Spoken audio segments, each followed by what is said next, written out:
farms and all the rest that we can get.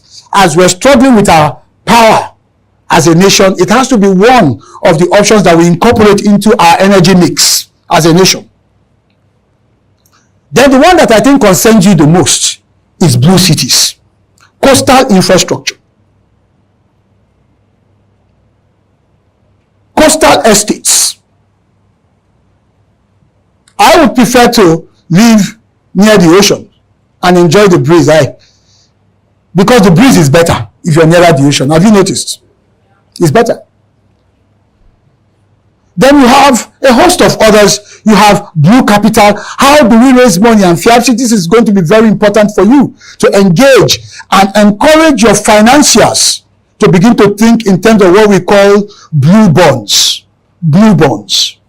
We have a series of programs at the Blue Economy Academy where we go into each of these buckets. It's a course you take for about a month to understand the total dimensions of the blue economy before you begin to get involved. Blue capital, because our finance just institutions need to learn these things. We now have green bonds. There are various ways to raise money, raise capital for your projects. But if your players or if your financiers don't have the understanding and what the rules are, they are not going to be able to provide that support meaningfully. Then there's blue governance and justice, and I'm glad we have a government presence here. There is the kind of awareness that is required to function in that space. So lawyers have a place here. If you're a lawyer, I would advise you to begin, if you are serious about the economics of your profession. This is one of the most untapped aspects of the legal profession. I could count the number of maritime lawyers I met during my 3 years at NIMASA. And yet, that was a sector that required so many lawyers in terms of specialization, not to talk about blue governance and justice. Then Blue Nexus is about biotechnology and all of the various intersections of technological applications to drive the blue economy. Then we have blue climate. It's very important for those of us who care about the environment. Thankfully, every state now has a Ministry of Environment, and there are actions being taken because we must be stewards, worthy stewards of the environment. As we take resources from it, we must preserve it so that there will be a place to go back to continue and make it sustainable. And then we have blue talents. I mentioned the Philippines. 35% of seafarers in the world today, global supply of seafarers, are Filipinos. Pardon? You consent to it. Thank you very much. They are Filipinos. And you know the interesting thing? In maritime, you get paid in dollars. Because maritime is international. So blue talent is there, capacity building there, and then finally blue ventures, the kinds of businesses we need to set up. Young entrepreneurs need to begin to think, startups in the blue sector, in the blue economy. So these are the things I want us to understand. It is not in my place to educate you. I am the least qualified to educate you when it comes to the specs of your business in real estate.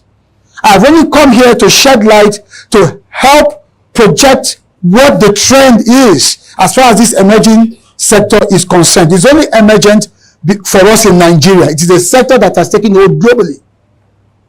And to challenge us to begin to think about making Nigeria blue. More blue is what we need. More blue so that we will not suffer the blues. Thank you very much. Thank you very much, sir. That was another big ocean of knowledge that we have just shared with us today. So we'll take Q&A. Because we don't have so much time, we'll take just 3 people. I know we have more questions, so I'm going to take in the order in which we raise our hands.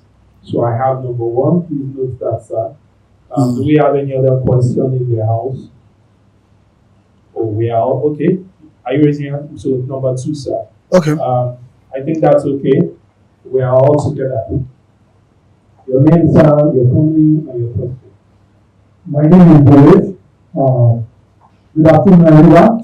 You say David? I represent PIOCCI, People of Indian Chamber of Commerce and Industry, which is a global body of 36 million Indians working abroad.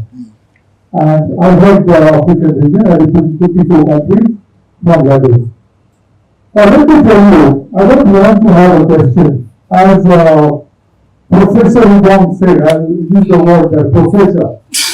Most of these things, like, what you brought, I just want to add some supplements with your permission. Because I know you're speaker of the day, and you're trying to make it a tomorrow today. Let me add to it. And I want all of us to, see in practicality some of those things what Professor has mentioned today, which many countries have achieved. The first thing what is started with the villages, towns and cities. If you have time to, I welcome you to India and come to a state called Tamil Nadu.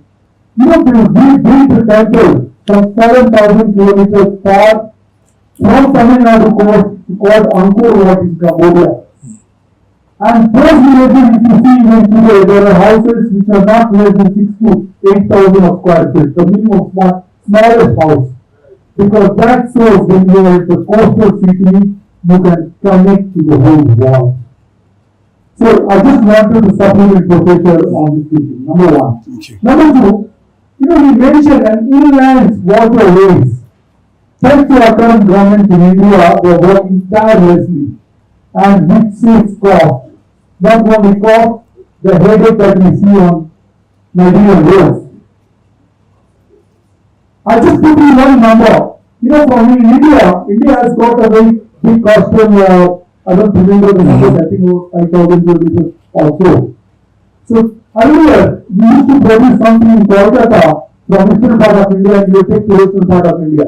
It will cost you 15 rupees per kilometer with fuel, toll and all the nonsense on the road. Because to tell you, Nigeria is just a pilot of India, what India used to be for 20 years ago. So you've seen all those things. So today, the same thing, you pay 1.5 rupees. You see how the water line moves and help us. What's happening on the road and the quantity. So, Professor, that is the second thing that I wanted to supplement. All right. Thank you. The third thing that what I wanted to add to this gathering here is, let me tell you, yes, it is not a matter of government. Those who are still sleeping and waiting for the government to do, government may not come. Whose government is that? Who is the represent? Who are those gentlemen sitting on the office? Please, go and engage them. He's right. The whole world is waiting, not for advocates. They have done enough advocacy has done. If you don't engage, the delay is yours. Your country is struggling. You are struggling. Thank you very much, sir. Thank you very much. Appreciate that. Thank you very much, sir. India is one of the leading maritime nations in the world today. We can't, maritime and blue economy, we can stay here and go on and on and on. As you can see, I still have like 4-5 slides, but again, that's why you have to come to the Blue Economy Academy, because we sit you down and we take you into it to understand what the dimensions are that we're dealing with. Then you take your own slice, your own bucket, and say, look, 10 buckets, I think this one bucket is enough for one lifetime. Let me now begin to drink from it and drill into it. Oceans of opportunities. In fact, think of the ocean this way, or the blue economy this way. Think in terms of vastness, as vast as the seas are, and think in terms of depth. Vastness and depth. That is what defines the true riches that are available with regards to the blue economy. Thank you so much, Peter. I want to first of all take a lead from what Ms. Lewis. And you are pretty much about what's happening in your country. Yes, the vastness you describe here, the depth. Your country has understood it and tapping into it. I will tell you, we also understand it here. Unfortunately, we have a lot of bottlenecks that have made us to stand still and we are not tapping into the resources. Then, source of the strength that we're supposed to receive to tap into the resources is even the major cause of the problem, and that is the government and the bottlenecks we pull around. I was privileged to be present the day that the first inland waterway was launched in Nigeria, somewhere in Ngwaland in Aba. That was about almost 20 years ago. I was there. And everybody that came was talking about how the economy is going to produce an area that has not been tapped into. You have explained here now how you travel from your country to another country you mentioned, how the developments have sprung up and then dead areas have just come alive. That was the target of what was happening at but after that date, the whole thing was standing still.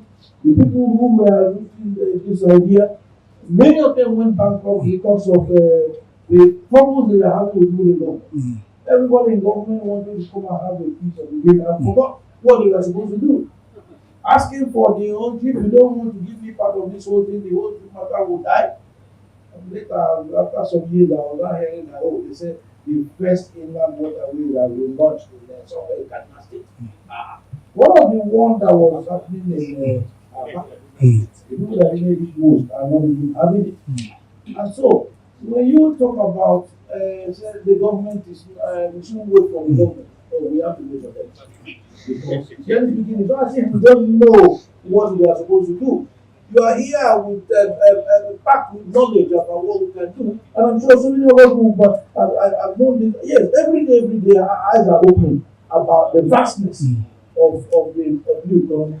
And I must tell you, I want you to help us out. How do we navigate ourselves out of this continent? Not by the greed and feed that way. Greed of people in government. Or is it lack of talent, or is it lack of knowledge?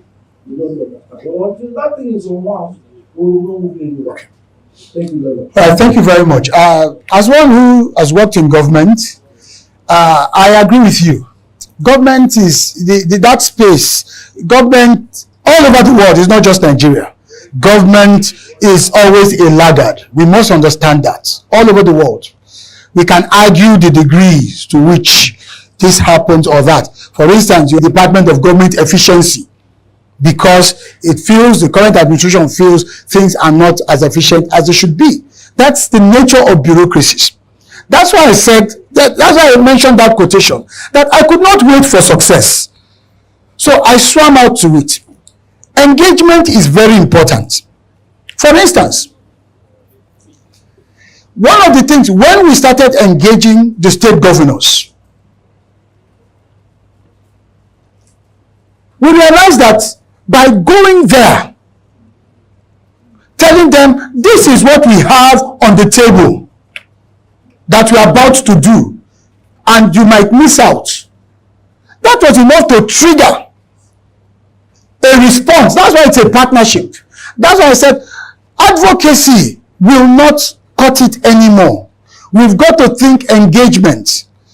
There's no government you will go to and put some value on the table, and there will not be some level of conversation. Because here's the mindset of those in government, that when you come to them, it's as if you are looking for something.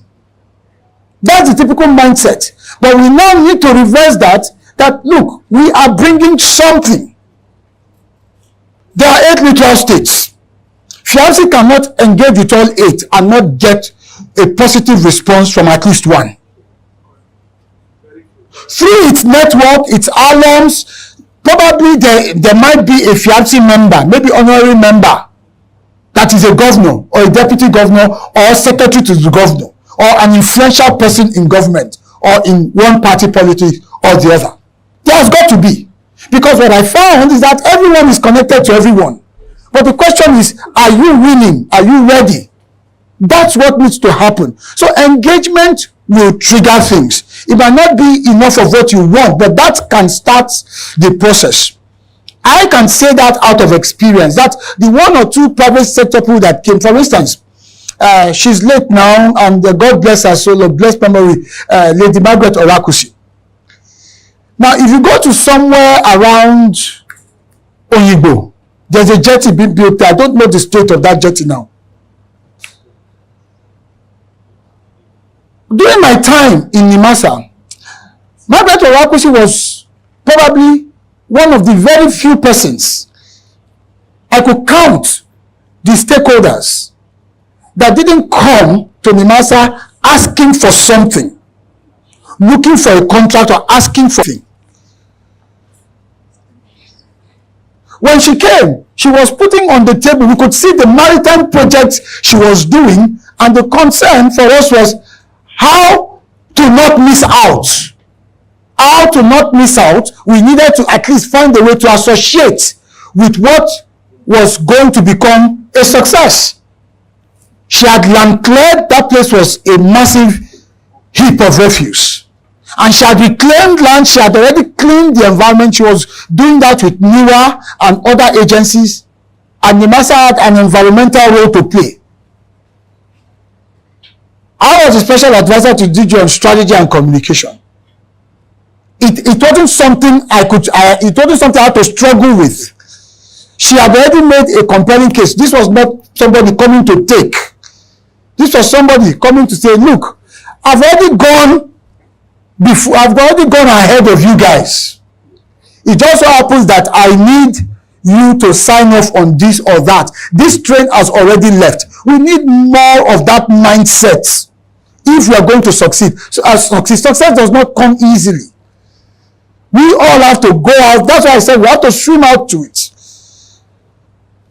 Kogi State is a confluence state. It even makes it a greater, for instance, I mean Kogi as an instance. Visit the governor.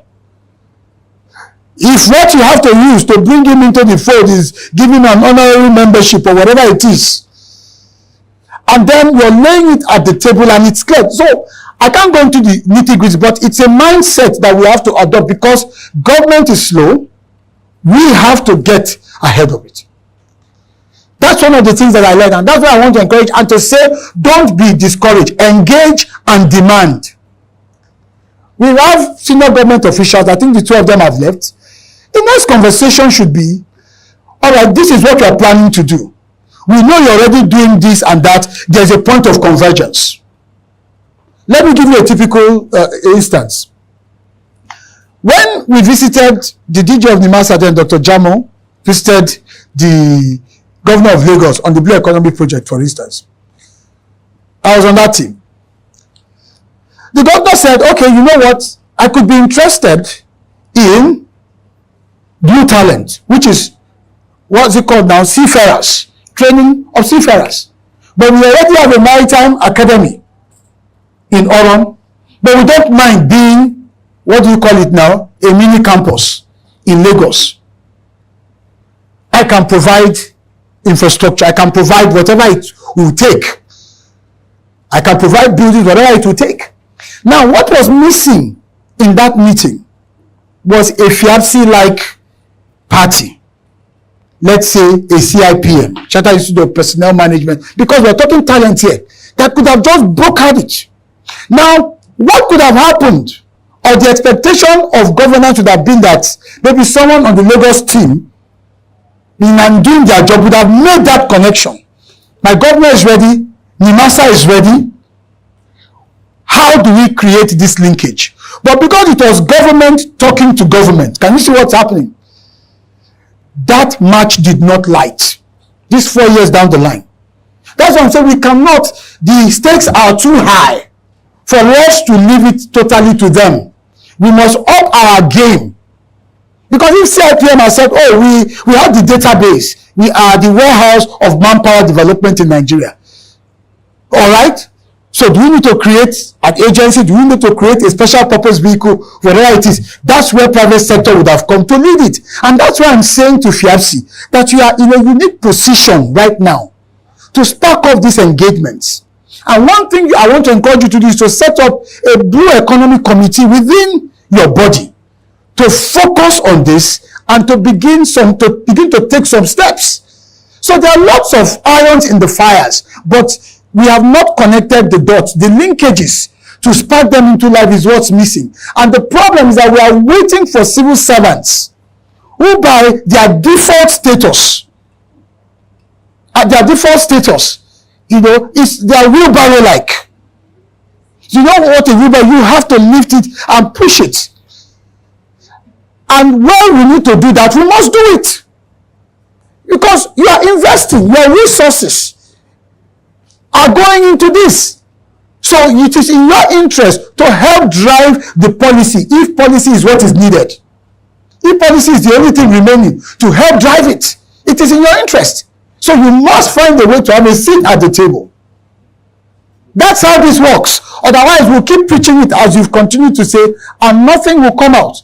For me, as the founder of the Blue Economy Academy, what I have, the master in 3 years was like my PhD in maritime and blue economy. As a technician, I know how it works. And what we have done at the Blue Economy Academy is to translate that into modules of learning, but in a very functional way. Not academic now. These are the things you can begin to do. Calls you can begin to make. Just like you have Lagos Business School. As you're finishing a program in Lagos Business School, you're already seeing results from the network, the connections, and what have you.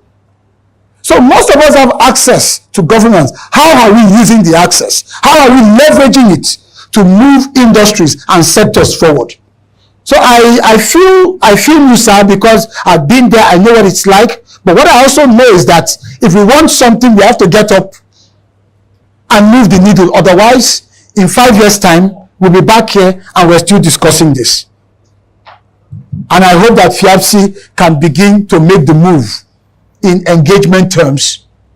And let's begin to see. I want to see the president of FIABC Africa and Nigeria in Bayelsa with the governor. And then a statement that, okay, we are giving you these plots to develop as a test blue city. Then FIABC, your network, your members, with all of the connections, can we do this? Let's see what it will look like. And I can tell you, the governor of Ogun State, once he sees that, he will call Mr. Adele and say, are you not my brother again? What happened? I'm seeing you in Bayelsa. That's how things work in this country. Well, I'm seeing you in Bayelsa. What happened? You are from this state. That will be the next question. I can tell you from my state that if they see me doing this, they will ask, and you are from this state and you have never, they will accuse me as if it is my fault. But the point I'm making is there are things we can do. There are low-hanging fruits. Let's take them first and let the policy and the bureaucracy catch up. They are lagging indicators. They are laggards. Okay, thank you very much. Okay. All right. I guess I'm done. Sorry, we just have one more question. One more? Okay. Good afternoon. Good afternoon. I'm Reverend Dr. David Kyle. I'm from New York City. My question to my honorable, Thank you, sir. you are very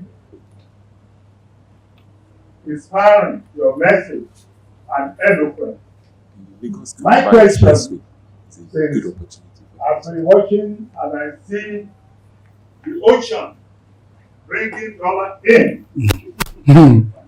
Now, luckily, I'm one of the contact persons in New York City when it comes to affairs of Nigeria and Africa. My question to you, my honorable, how can we be in safe haven when it has to do with honest person to deal with in Nigeria? Now, I want to see or hear from the panel, who can we get in touch with when we want to get property here that we won't cultivate in empty barrel, that we pay and we don't get nothing in return. Fortunately, I'm very close to the Black American business people and developers. And I think before COVID, the main someone who came to the US to ask for people of business And unfortunately that I was there as one of the people that he spoke with. Now I want to see how you can make it that we will have confidence in Nigeria when we're talking of real estate. Because we have big real estate developers that they are interested in Nigeria real estate. I was invited to Nigeria Embassy last year. They urged me to use my influence to bring business people to Nigeria. Where our problem started from is the consulate, where they can't get visa because they contacted visa to a private company. So now, if you can advise me, so I carry the message home that we are safe to do business with Nigeria or Africa particularly, that these are the list of people we can deal with, that we can sleep without open one eye. Okay. All right. Thank you very much, sir. Thank you very much, Reverend.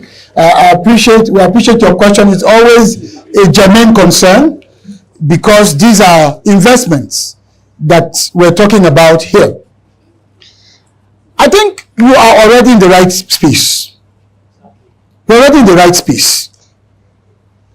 Because when you make plans of the nature that you have indicated, and by the way, New York City is one of the leading blue economy centers in the world. I mean, in terms of what happens between New York and New Jersey, their ports and what goes on there.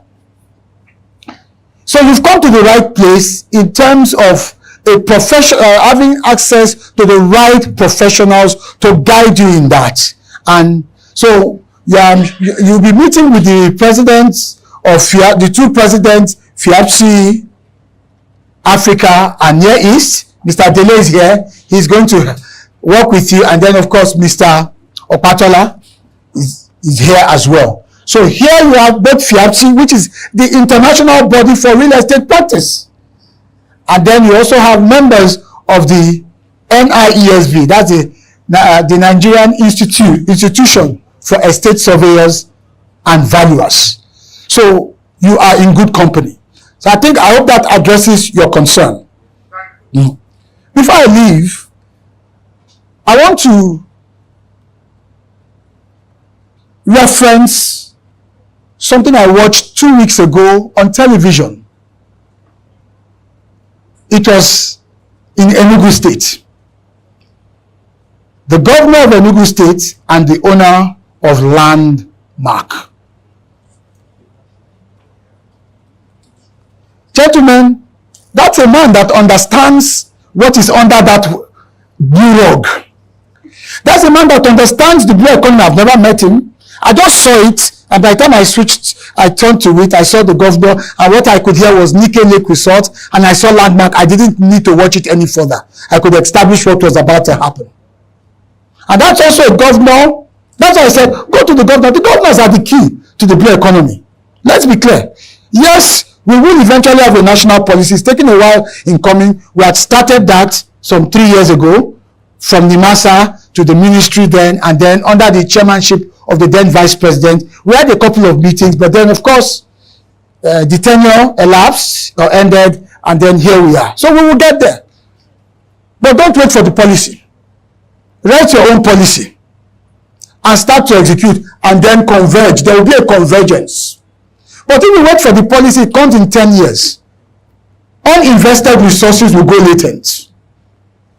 So blue economy will allow you to broaden your mix of portfolio in this business, and you need it. No investor sticks only to a singular line of investment. So here we see a man who encountered a very painful, and let's agree with that, setback. That was actually a thriving blue economy endeavor. Things happen. But here we also see a man who is resilient as the seas, as the waters. Who then says, okay, this has happened. Rather than throw his hands up in the air, blame, whatever, accuse, he locates another playing field, another watery playing field, a blue playing field. Nike Lake Resort in Enugu used to be a very fantastic place. And here we see a man, that's a blue economy, that he decides to move from the coast, because Landmark was on the coast, and decides to say, well, if the coast is giving me stress because of the construction of the Lagos, that's the coastal highway, which in itself, if accomplished, or when accomplished, will actually add significant value. But do not wait. We don't know when it will be accomplished. The man goes from the coast, from the coastal side, to the blue corridor. That is how this game is played. How? Sitting down with the governor.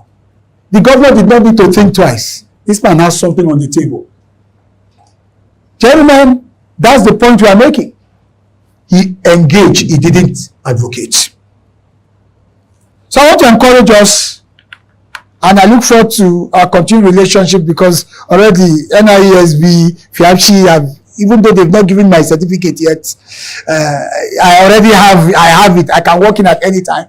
And I want to assure you, from the School of Eloquence to the Achievement Channel and to the Blue Economy Academy, we will always continue to support you, to work with you. We've got loads of programs, and ensure that we drive this together, because this is what will save Nigeria.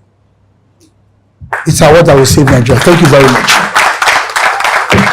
Thank you very much. Let us continue with the organic round of applause. Thank you very much, sir. Appreciate it.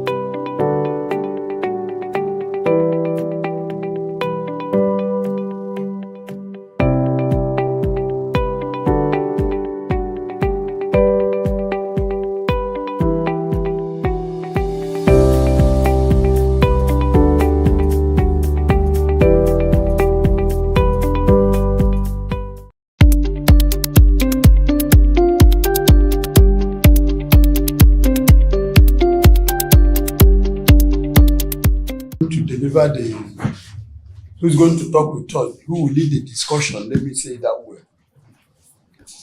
has been one of us in the industry.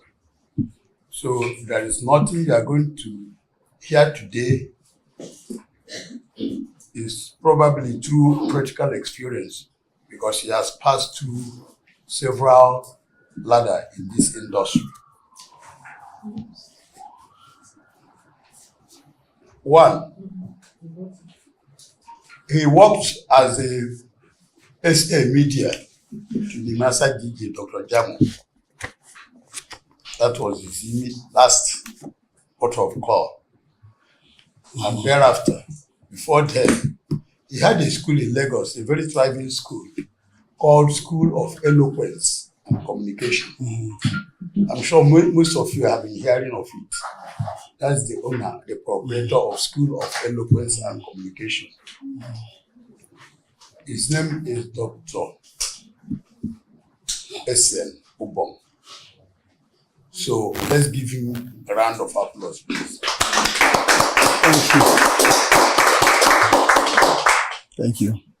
His paper or his discussion this morning is very broad, because I know he has navigated well in the industry. And when we were discussing, I told him, listen, I beg, so many things are involved. You have to go through the nitty-gritty. In fact, his paper is 4 papers in one. So it's going to be holistic. Sir, the people you see here are staff of PR unit of Nigerian Shippers Council. Most of them are in Lagos, some of them are in Kano, Abuja, Bauchi, Port Harcourt, where they have zonal offices, they have PR people in those offices. So the head of PR assembled them to come and share perspectives, share ideas on how to go forward, which is a normal routine. So we'll now give you the floor to start your conversation with us. You're welcome. Thank you very much, my brother. I appreciate it. Thank you very much, sir. Let me start by extending my respect to Head of PR. Madam, thank you for this wonderful initiative. And that's what leadership is about in terms of building the team. So I want to say well done for leading this charge in this regards. And then to all of you, my colleagues in this business of communication, we are communicators, all of us here. That's really the crux of who and what we are. And that's the essence that we represent. The PR function is essentially an element of the entire communication architecture. And I hope that as we engage in these conversations, one of the things that I am looking forward to doing is to engender a paradigm shift. Having had the privilege, having been a private sector person and then I had the privilege to serve in the public space, I'm always excited when I'm asked to come back to join these conversations because of the benefit of both worlds. Yes. And I have seen from experience, I think August will make it 2 years since I left NIMASA. I've seen from experience that each time I pop into meetings like this and speak, it's always so enlightening, even for me, to think and realize what I could have even done differently when I was in service. So it is my hope that we would at least have that paradigm shift, because without it, we will continue to run the same clock again and again and again. So that's one of the reasons why I opted for us to have a more interactive, engaging decoupling of the subject matter. After this, I will still send you a paper. The paper will reflect what happened here. I will send the paper formally through my colleague here to the team that will put into place a clear picture of things that you can begin to do and to implement. So I'm very thankful for the privilege of joining you here this morning. As I said, I do have a bit of history with the Nigerian Shippers Council, not even a bit of history. It's a rich one, especially during the time of Malam Hassan Bello. I remember that we had about 2 cohorts from Nigerian Shippers Council come to the School of Eloquence to be trained on public speaking and presentation skills. It was, I would say, an across the agency participation. There were people from finance, people from consumer support, there were people from PR. You were in that program as well. I remember very well. And it was a very good program. I remember some of the faces. I remember Monica. Is Monica still in the system? I remember Emeka Ogaba and painfully the late, no, it was in the PR, the late, no, not Patricia. Is it Eunice? And I've forgotten his full name. Oh, Eunice? Yes, Eunice, yes.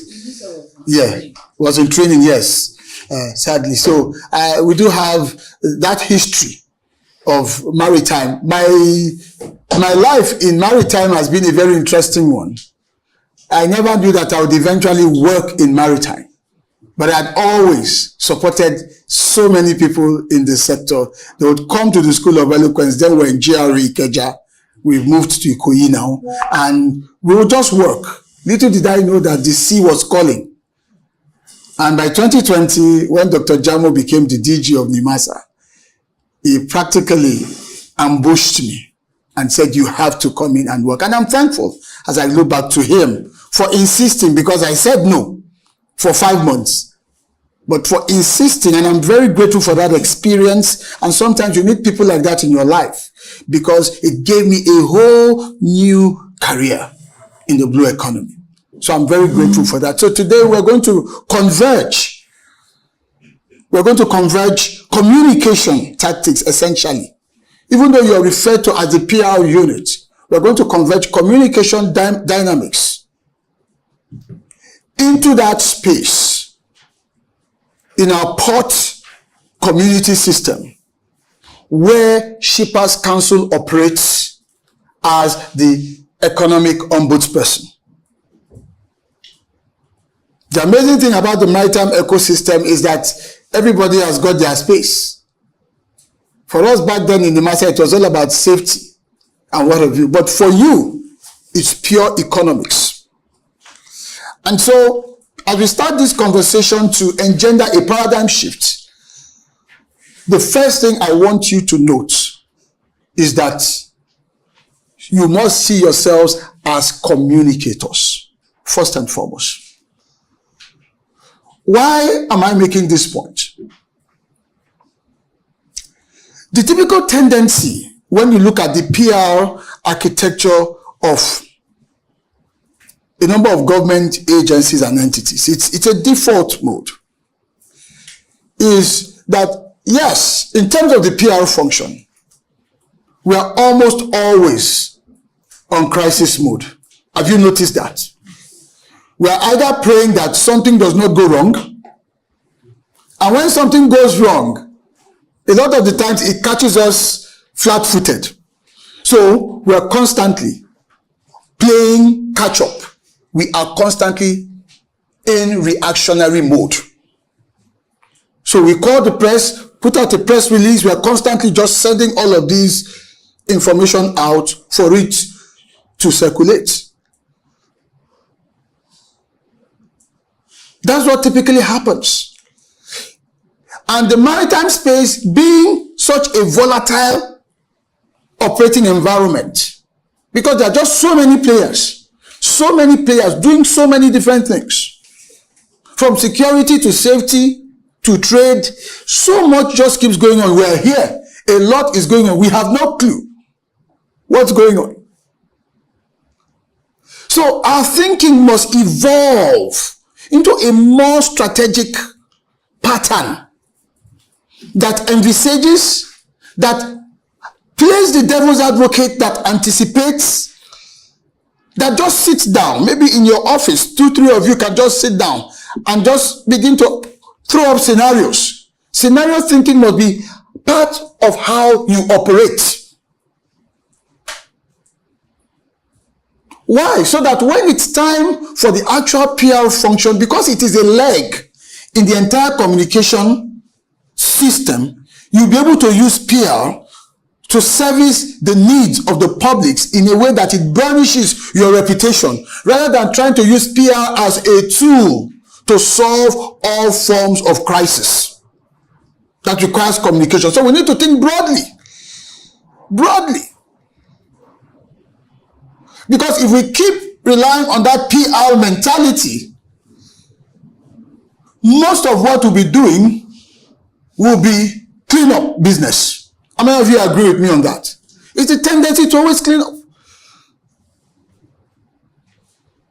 So first and foremost, the paradigm must shift. You are communicators. And by that, it also means that you are strategists. You must begin to have a very strategic disposition to things. When I worked with my principal back then, the master, I would sit down. Sometimes I'll sit down with him at home and tell him, what if as we sit right now, some seafarers are being kidnapped? Right now. We don't know what's happening out there on the ICs. And we said, why are you thinking that? I said, it's my job, it's communication. What we need to anticipate, because these are part of the occupational hazards. What if, as you see it right now, there is a very serious argument or a very serious rift between port operator A and freight forwarder B that had probably been brewing some 3 months ago when the vessel left China with the cargo? Because your business, really, the football in your playing field is cargo. That's the football. In your playing field is cargo. And the players, typically your terminal operators and the shippers. And the enabling law that sets you up says, first and foremost, protect who? Protect the shipper. But you have evolved over time to realize that beyond protecting the shipper, you need to have your hands on the entire economic activities within the port community. Hence the role of a PER, Port Economic Regulator. These things are going on. What we just do not know. And so the thinking, as I said, you must think communication, and then your mindset must be more strategic. It must be communications and strategy, or strategic communication. PR being a leg. We will know when to deploy PR. So what if between terminal operator A and freight forwarder B right now, you know your players, you have your database. By now, the expectation is that you know where the potential challenges could be. You know where the hotspots in that economic space in the port could be. So what if right now this is happening? And it's sounding like an irreconcilable problem. And these entities are powerful in their respective rights to also use the media to put it out there that we are being overcharged by this particular port operator. Charges that do not exist, charges that are opportunistic. So what I'm doing, I'm just scenario painting now. What if that's going on and you didn't get to have a sense of it? Do you have, and this is the question I'm asking you, a playbook for dealing with such a situation from a communications standpoint? We're not talking about the units in charge of consumer protection and what have you. The PR unit must have its own playbook that it has developed strategically by thinking out these scenarios. They may happen, they may also not happen.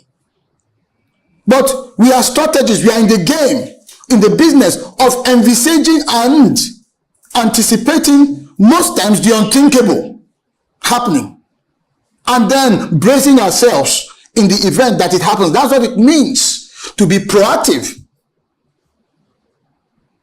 Great communicators have strong proactive behaviors. We have to be proactive. That's part of how we change our paradigm. That's a part of how we change the mindset, the approach. We move ourselves out of that space, and the reasoning becomes different. If you are able to make this leap or this transition in disposition, let me tell you what happens. It begins to cascade into, number one, how you operate inter-unit or interdepartmentally. It changes the kind of question or the kind of data or the kind of information request you make of your other departments and units that are on the front lines. Why? Because you're looking at the matter strategically with a view to a certain outcome. And what is that outcome? You want the perception about Shippers Council to be in alignment with the mandate of Shippers Council. Because that is the journey as to how you begin to become a brand, which is what our conversation is all about here. For most government agencies, there is always a potential misalignment between what they stand for and what they are doing and what they represent in the minds of their audience. For most. So it takes a lot of conscious work. So I'm taking you back to first order of business. You are communicators, and so the paradigm must shift. It's bigger than just public relations. Far, far bigger. More so now that the country has adopted the model beyond a Ministry of Transportation to say it is now marine and blue economy. So it is a wide expanse of an entire ecosystem. A wide expanse.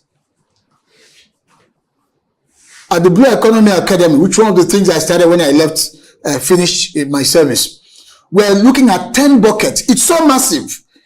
It's 10 separate areas. There's a lot going on. And you play in about 5 of those, from commerce to regulation, trade, innovation. As an economic regulator within the port system, your role straddles so many of these areas. So we must start first by adjusting the paradigm, the mentality, the approach, the thinking has to be different. Otherwise, we'll constantly keep just sending out press releases, responses, firing emails, calling journalists to do a special interview with our chief executive and all of that. Those things are good, but they are transactional. They are good. They have a place, but they are transactional. That should not be what defines us. We need to change the game by changing our disposition. So we have to look at our role, our function. Because what that designation as port economic regulator gives to you is saying that right up to our tables with regards to this water that we drink, agree that the content of the water might have been procured locally, but the raw material for this container may have likely been imported, or at least some element here, even if it is just the branding. What that is saying to us as the port economic regulator is that your impact doesn't even end in the ports. It ends on our dinner tables. It ends at even the point of purchase and consumption. So how you regulate and how you or how Nigerian Shippers Council regulates and how you as a public relations unit or the communications arm communicates must be in alignment. And so we need to begin to roll back and challenge our current paradigm that puts us into the thinking, the reasoning, and the acting as communicators who are driven essentially by a sense of a strategic outlook. Part of it includes scenario painting. If we do that, it changes our modus operandi within the organization. That for me is the first point, or should I say the first challenge I want to lay down. And I hope that it carries on into your conversation, since this is a retreat, to ask yourselves, in what ways can we challenge how we look at things? And I say this also out of experience. Being able to change that mindset requires, as a communicator, you deal with issues either in anticipation or practically immediately as they arrive. In the media space, there's a newsroom mentality. None of you should be sleeping with your 2 eyes closed. None of you should be sleeping with your 2 eyes closed. Because, number one, we're a government agency. Number two, we are there to render services. And number three, in that your ecosystem, or in this our ecosystem, I don't know why I keep using the word there, I'm still part of, this is still my constituency. In this ecosystem of ours, the stakeholders are not pushovers. They are not pushovers. They are not small fries that you can just wish away their issues or just sort of like take your time in dealing with. There could be ramifications. So the paradigm must change. I'm happy for us to engage in very practical, functional terms with ideas. We can open this bit up a bit for some discussion as to what are some of the practical things that we need to do. Remember, our goal is focused on branding. How do we move the Nigerian Shippers Council into a brand? Well, let me read out the topic that was sent to me for discussion, as it gives us an additional sense of perspective. So we said promoting the Nigerian Shippers Council, Port Economic Regulator, as a brand,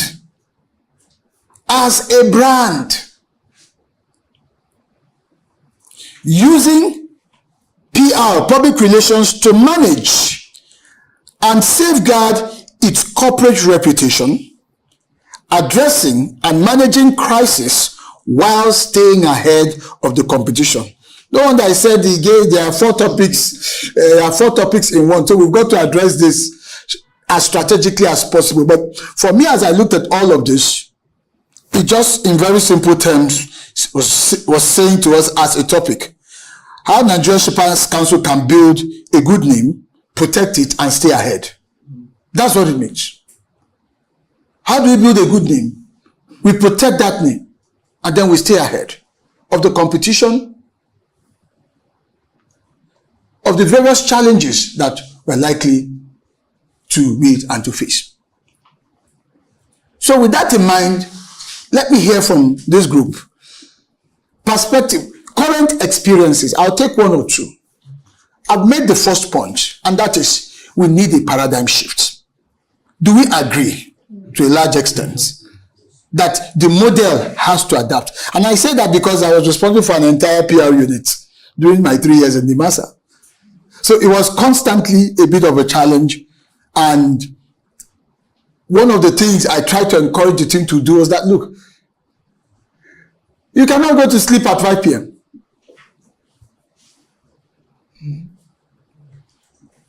You can't.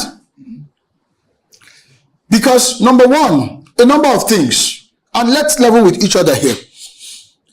Your principal will constantly be under attack, whether you like it or not. For good reasons, for whatever, especially for political reasons. We know that. Because those roles, that's what it comes with the terrain, especially in the maritime sector. Is your responsibility to defend, to protect, because you want the attention on the organization and what it is doing.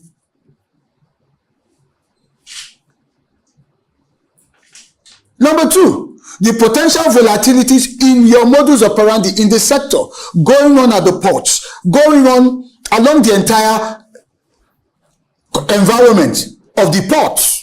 Matters like congestions that we used to deal with back then. Thankfully, Apapa has so improved. I visited Apapa 3 weeks. I couldn't believe that it took me, less than 20 minutes from Ikoyi to get to Apapa. I was pleasantly surprised. So kudos, Shippers Council. I expect that was part of a major stride in terms of your work, because when that congestion was a problem, it was really more of an economic problem it was creating. That's what it was creating. And whose lap does it fall to? Nigeria Shippers Council. Because the port doesn't just end inside the port.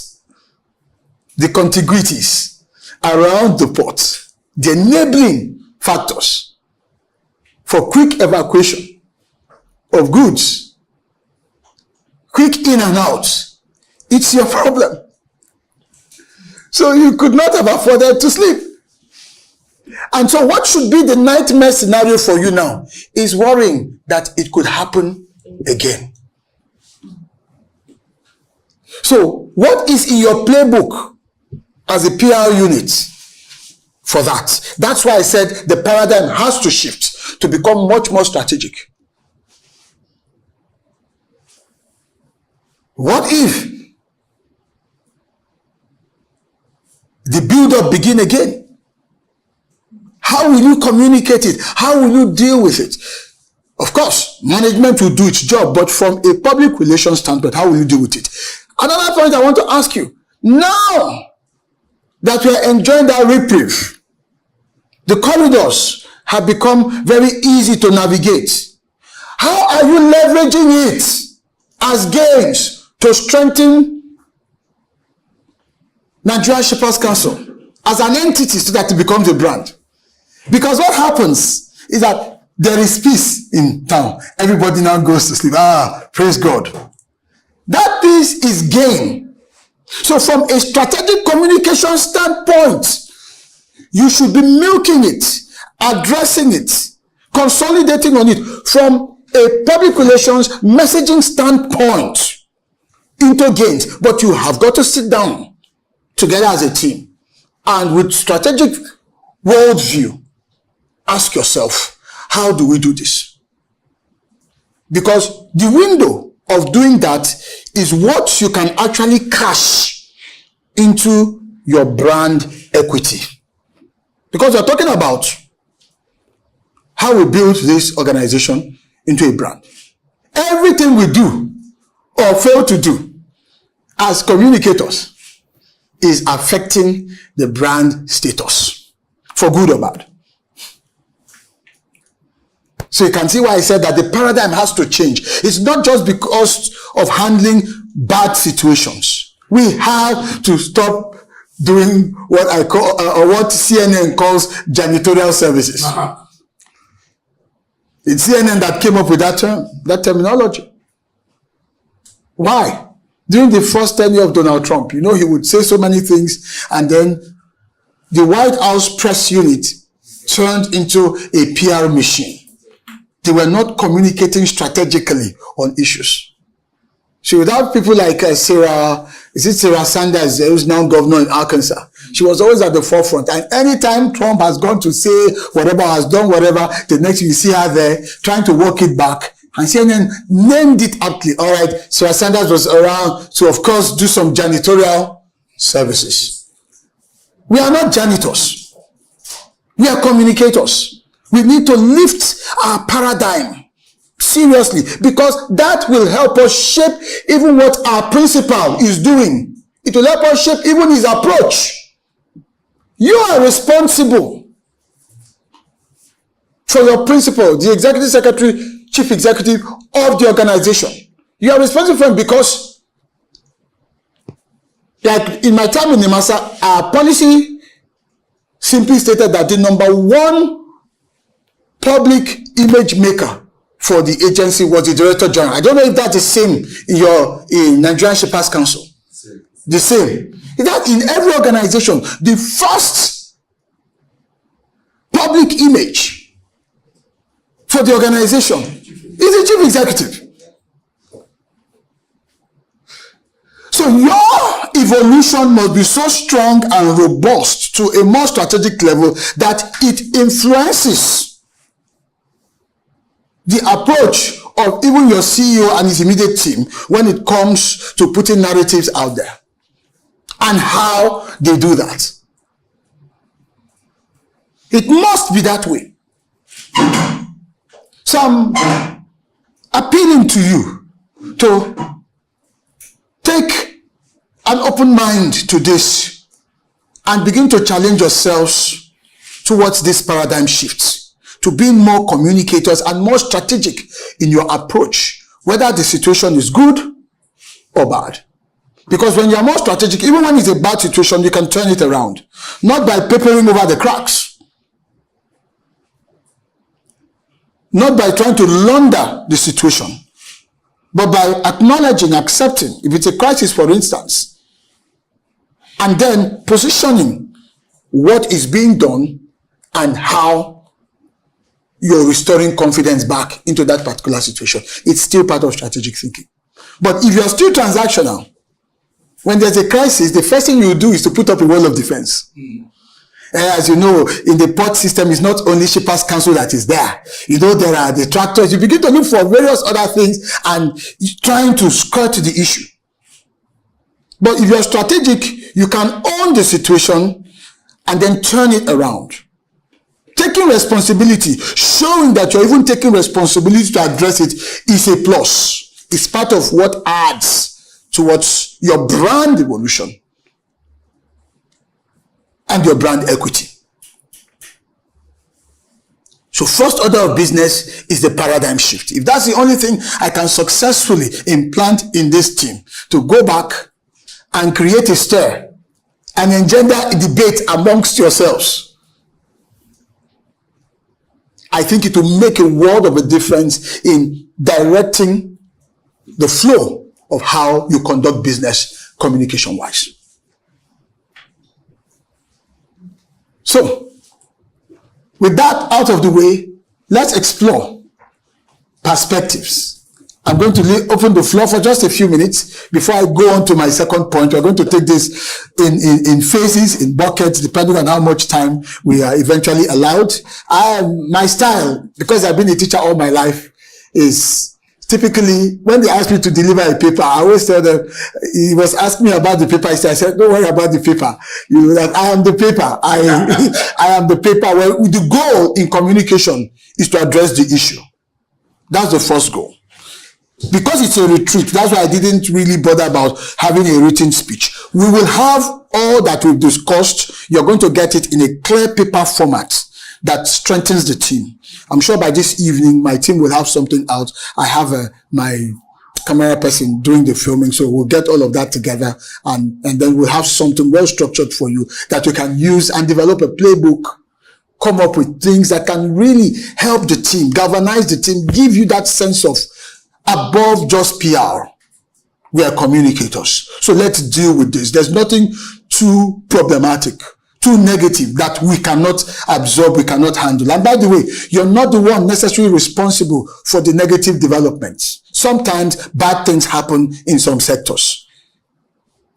But how we embrace it and how we take responsibility to communicate with the consistency, the rapidity that it requires, shows how proactive we are and gets us back in charge. So let's share some thoughts. We have agreed that the paradigm needs to change. So what are some of the things that you think you'd like to begin to do to shift the paradigm a little bit after this retreat? The floor is open. Thank you. It's a conversation. How do you go from here? That's what it's telling you. So you can build up your own personal narratives. Where do you go from here and how do you do it? So let's look at a scenario. I mentioned earlier on, of course, it will not be appropriate to mention specific names. Terminal operator A, for some reason, unknown to you, without reference to Shippers Council, without clearance to the NSC, tweaked its charges, its tariffs. Whereas Freight Forwarder B, who had initiated a large import, let's say, of wet cargo from China a month prior, based on a prior tariff plan. Because once you've arrived, there comes around other typical problems like demurrage and all of the things that are associated with delays, which freight forwarders don't like, or shippers don't like, the shippers end. And then they find themselves in a stalemate. This had happened for over 3 weeks and gradually began to seep into the press because of the status or stature of the two entities. It began to make for news. And the ramification that by the time the product is distilled through pumps or wherever, rather than go for 500 naira, we're looking at 1,500 naira. And Shippers Council is caught in the middle. How would this team handle it?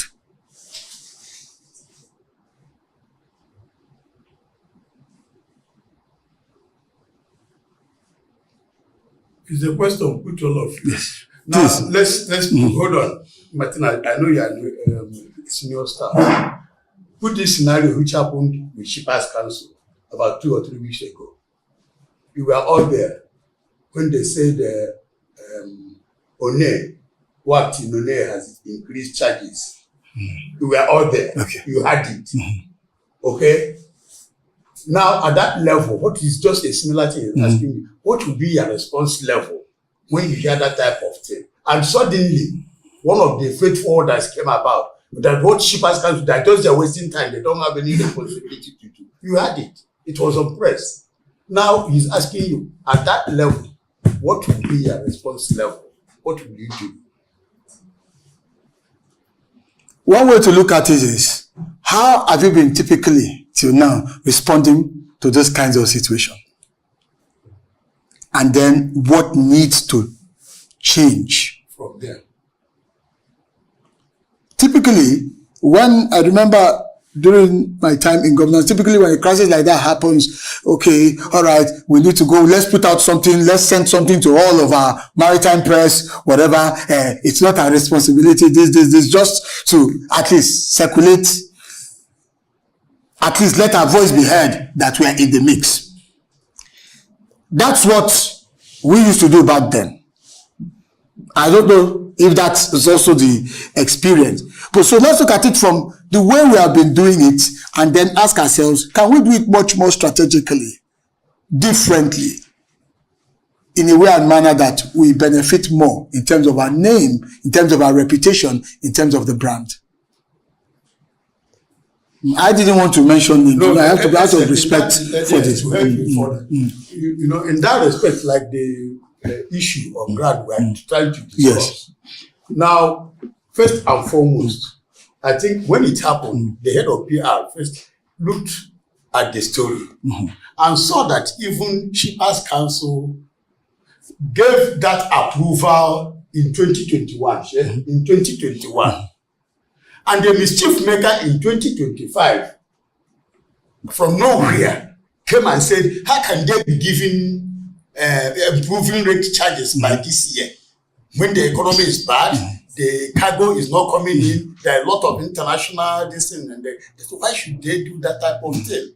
Without knowing that this approval was secured in 2021 and met all parameters on ground. So the head of PR said, do I need to respond this? She now had to go to the regulatory, went to consumer, went to the Met, and saw that the man was not on ground. The person who was blowing the trumpet was not on ground. Okay? And then, to place them, they had to still go into the media world and told them, look at the time we gave the approval, and they met all the metrics to get the approval. Okay. And this is a process. So my question, using this scenario, is to then make the point I made earlier on. You can't afford to sleep. Look, in every space, there are good actors and there are bad actors. As communicators, we are the ones playing in this space. We cannot afford to be logical in terms of our approach, thinking that every other player is logical. No. Being paranoid must form part of how you operate. And there are so many scenarios like this. So, a clear case of a bad actor. But who is taking the hit? Who takes the hit for it? It's your brand that takes the hit for it. That's the issue. It's your brand that takes the hit for it. So what that kind of scenario is telling you is that prepare for more. Prepare for more. We don't even know whether somebody has already posted it as we sit here. We don't even know whether someone has already posted something that then causes us a world of pain. So being intentional in terms of space occupation before they get there has got to be part of the strategy. It's eternal vigilance in today's world where anybody can easily claim that they are a journalist. You have to simulate their role. You have to have people on your team playing that devil's advocate.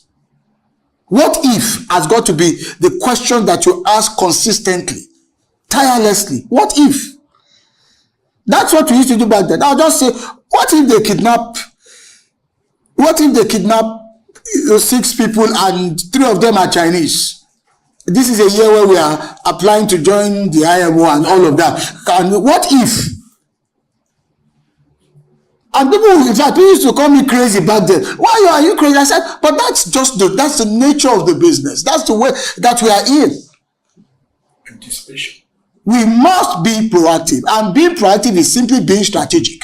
That before the enemy gets there, I'd already gotten there and I have a playbook for it.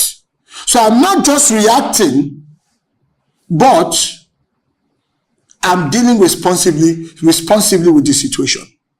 So what that is telling us is that our channels of engagement with our various stakeholders must be very intense, must be very vibrant, must be very consistent, so that in some ways we get to know things. It doesn't mean that you will not concede goals. You can win a match and still concede goals. There will be some things that will slip through the cracks, but I'm just saying, please, being paranoid has got to be part of how you do business. That's the newsroom mentality.